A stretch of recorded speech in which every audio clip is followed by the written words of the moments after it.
What's up guys, my name is Kyle. I'm going to show you 3 chords that are the same but different.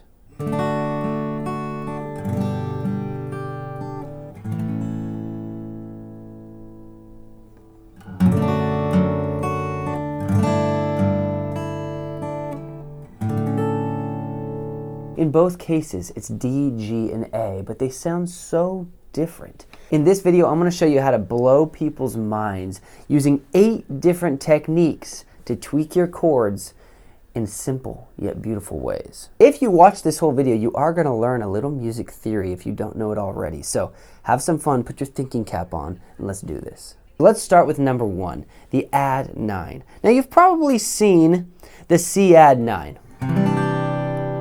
If you've been playing guitar for more than a day, you've seen this chord. This is a normal C. Where is the 9th of a C chord? Well, it's the note after the root of the chord. The note after C, which would be a D. And this note is a D. So you can play a C add 9 here, but it's more commonly played here. That would be an add 9. Now, if you want to create your own add 9 chord, all you've got to do is know the chord that you're playing and think, okay, what would the note be that's after the root of this chord? So let's take a G chord. If we have a G and we want to make it an add 9, we need to keep G, B, and D in this chord because that's what makes a G chord, but we need to add an A because in music it goes A, B, C, D, E, F, G, A, B, C, D, E, F, G, just like the alphabet. So after G comes A, B, C, D, E, F, G, A. The 9th is the note after the root of the chord. So in this case, we are going to add an A here. You might have seen me play something similar to that in the intro to this video. It's just a G chord with no B string pressed down. Right? Some people just play their G like that anyways. And the index finger moved down 2 strings. That would be a G add 9. Why? Because this note is an A. And how do you know that? Well, this string is a G. G, G sharp, A. You do need to know a little music theory to create your own chords, but in this case it's pretty simple. The notes have sharps between them except for B and E. And so we've got G, G sharp, and A. Adding that note to our G chord gives us a G add 9. Notice I'm muting this A string by touching it with this finger. Any chord you want to add a 9th to, find the root of the chord and add the note after the root. So that's a 1-finger upgrade from plain to rich instantly. Number 2, we're going suspended chords. What is a suspended chord? Well, there's multiple ways you can suspend a chord, but the most common way is taking the 3rd and moving it up to the 4th. Okay, so in this case, we start with a D chord. The 3rd of the chord is the F sharp. Okay, a D chord is made up of 1, 3, and 5, D, F sharp, and A. Okay, if you didn't know that, now you do. The F sharp is this note here. We have a D, an A, another D, and an F sharp. We need to get that F sharp up a half step to a G to make this a suspended chord. How do we raise a note a half step? We just go up to the next fret, and that's what makes this A, D suspended. You probably learned that early on in your guitar playing, so that's a simple one. But let's find another suspended chord. How about something people don't know as well? Let's take an A suspended. Not here, because you could do that, and that's very nice. But what if we did it here? What if we're playing stuff in this area of the neck, right? And we want to play our A here. That's a really nice A, one that I use a lot. To suspend it is very simple. We just want to take this note here, which is a C sharp, right? We're making kind of like an F shape here if you know your cheater F, right? But we're doing it here. And all we have to do is put our pinky on here. Now that C sharp goes up a half step, suspends to the 4th, which would be the D. So A suspended. D suspended. A suspended. Very tasty. The 3rd trick I want to show you is the major 7 trick. How do you make a major 7 chord? Well, you just need to find the root of the chord and include the note that is under the root of the chord.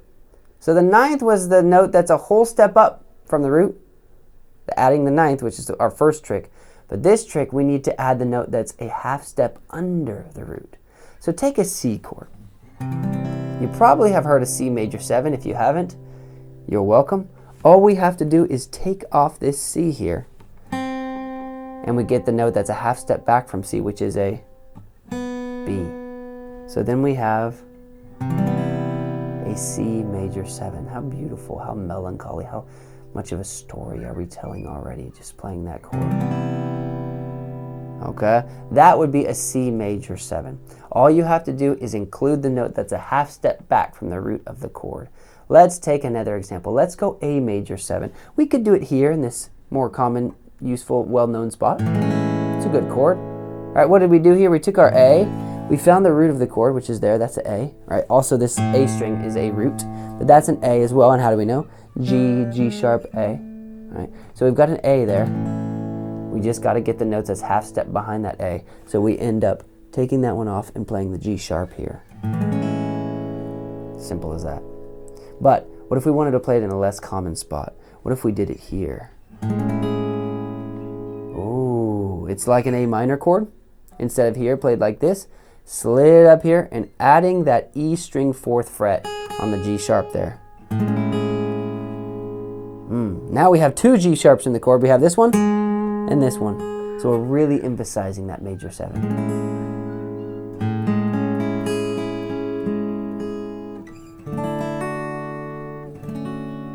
There's another major 7, bonus, right? D, get the D down a half step to the C sharp. And if you go from here,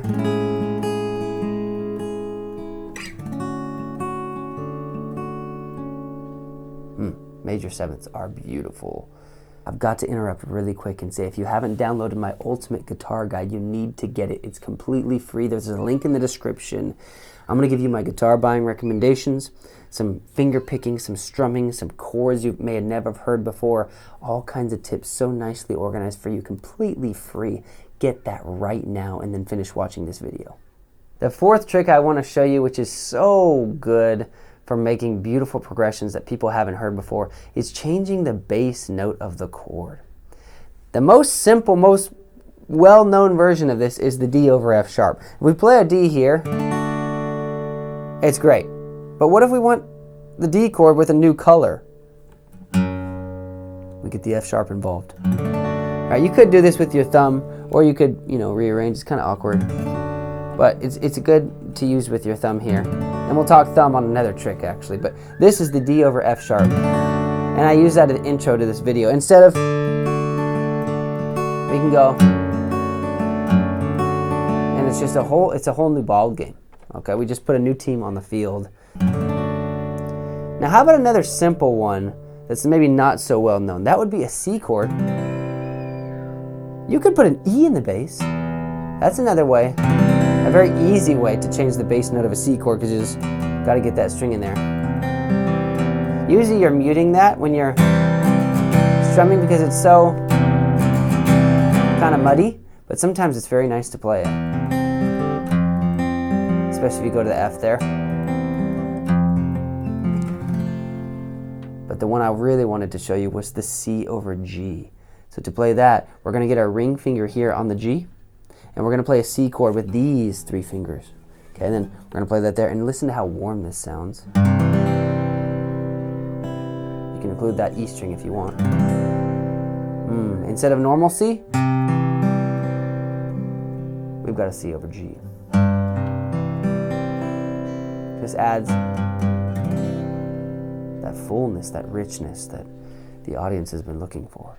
Trick number 5 would be the thumb over chords. Now, we already kind of talked about this with the D over F sharp, but there's so many other ways to embrace using the thumb. Now, you've got to have a somewhat skinny guitar neck here, and you've got to have thumbs that you've stretched a little bit, or it's difficult when you have small hands, which I do, but I have a guitar that compensates this. It's not a large guitar, small body, skinnier neck, so it works for me, and if it works for you, then you need to learn some of these chords. Let's start with one of my favorite chords of all time, which is the F major 9.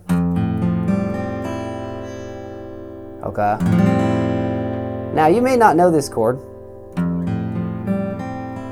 but if you can play it and you can work on it, trust me, your hand can stretch if you work on these things. But if you work on this a lot, or get a guitar that can handle it, here's a bar F. Great, useful, need it, but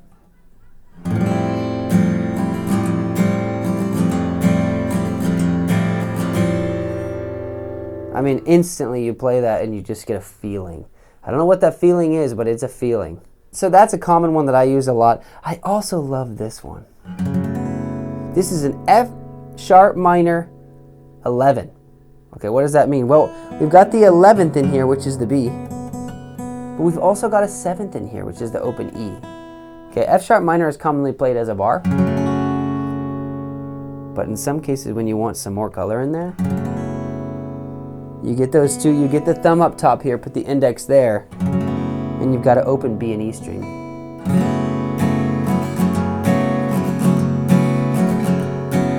Powerful trick, and it's not all that different.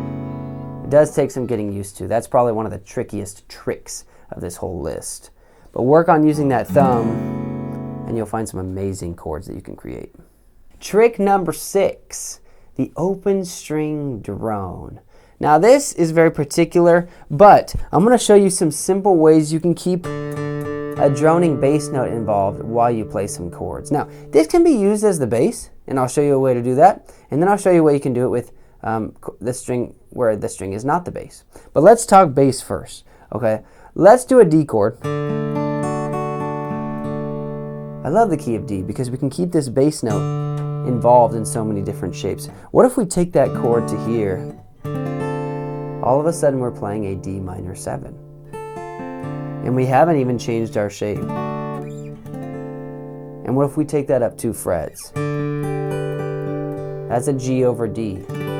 A useful chord, right? You might not necessarily want to play a progression like...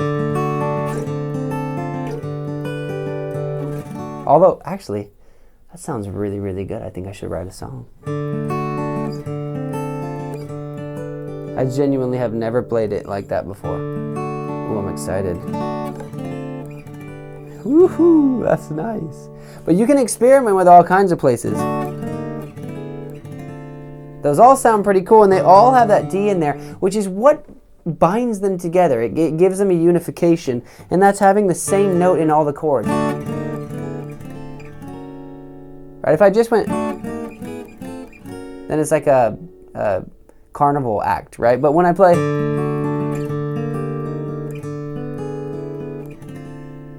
it feels like a song because I have that note kind of strung through it, through the whole progression. Okay, so you can do it like that. Here's another way. I'm gonna give you several with this trick. We can do it with an E, right? If we play an E like this, you could also do it here. And we want to play an A chord, say we're in the key of E, we can just slide up, keep that E in the bass. Slide it up 2 more. And then we can take it all the way up to here. We'll switch fingers. Here we go.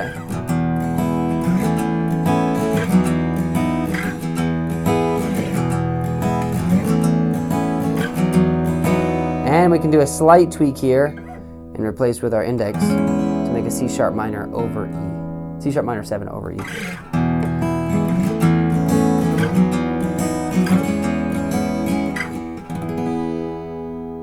Really cool using that drone. But you don't have to use it as a bass note. You could also use a drone, very common in open keys like the key of G, right? When we play the key of G, we really are using a drone note in a lot of cases. But let's not do it the normal way. Let's do it this way. You've probably seen me do this before.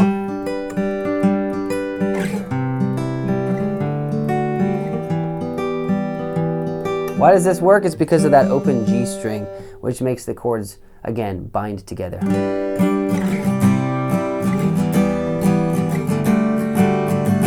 That open G string is what carries the progression into uniqueness and succulentness.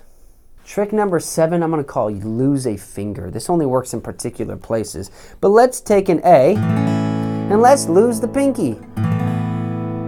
Boom. We have an A sus2. Let's take a D and lose the middle finger. We have a D sus2. In a lot of cases, you need to just experiment to find these things. But we can also do this with bar chords really comfortably. If we play an F sharp minor and we lose the pinky, we have an F sharp minor 7. If we play a B minor bar chord and we lose the pinky, we have a B minor 7. There's so many cases where if you just take off a finger and see what it sounds like, you might hit gold. The final trick I'm going to show you is the sliding into chords trick. This works in a lot of places, but one of the most common would be the C chord, sliding up to the D add 4. This D add 4 is so nice in the key of G. If we play,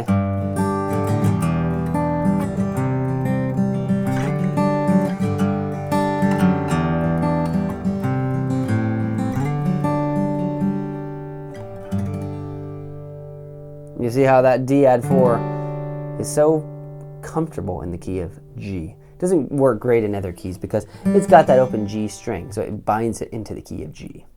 But we can also do this sort of thing with chords like this D over A.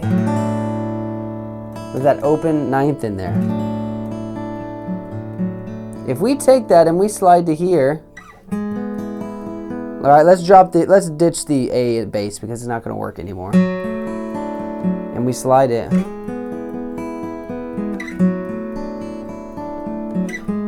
We can do it there, we can do it here. We can do it here. It's the same shape, right?